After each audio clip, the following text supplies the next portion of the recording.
మనం తుమ్మేటప్పుడు మన కళ్ళును ఎందుకు మూసుకుపోతాయని ఎప్పుడైనా ఆలోచించారా? మనం తుమ్మేటప్పుడు కళ్ళు మూసుకోవడం అనేది మన శరీరంలో జరిగే ఒక అసంకల్పిత ప్రతీకార చర్య. ఇన్వాలంటరీ రిఫ్లెక్స్ అంటే మన ప్రమేయం లేకుండానే మెదడిచ్చే ఆదేశాల వల్ల ఇది జరుగుతుంది.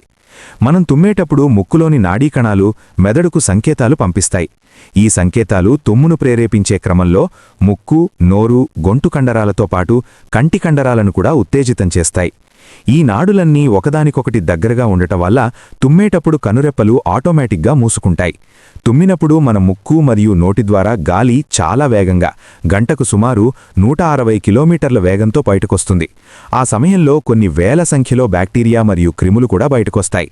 అవి తిరిగి మన కళ్లలోకి వెళ్లకుండా ఉండటానికి ప్రకృతి సిద్ధంగా ఏర్పడిన రక్షణ చర్యే ఈ కళ్ళు మూసుకోవడం. తుమ్మనేది శరీరంలోని ఊపిరితిత్తులు మరియు పొత్తికడుపు కండరాలపై చాలా ఒత్తిడిని కలిగిస్తుంది. ఈ ఒత్తిడి ముఖ కండరాలపై కూడా పడుతుంది. దీని ఫలితంగా కళ్ళు గట్టిగా మూసుకుంటాయి. చాలామంది అనుకున్నట్లుగా తుమ్మేటప్పుడు కళ్ళు తెరిచి తుమ్మడం దాదాపు అసాధ్యం. ఎందుకంటే అది మన శరీర సహజసిద్ధమైన రిఫ్లెక్స్. ఈ ఇన్ఫర్మేషన్ అందరికీ తెలిసేలా షేర్ చేయండి.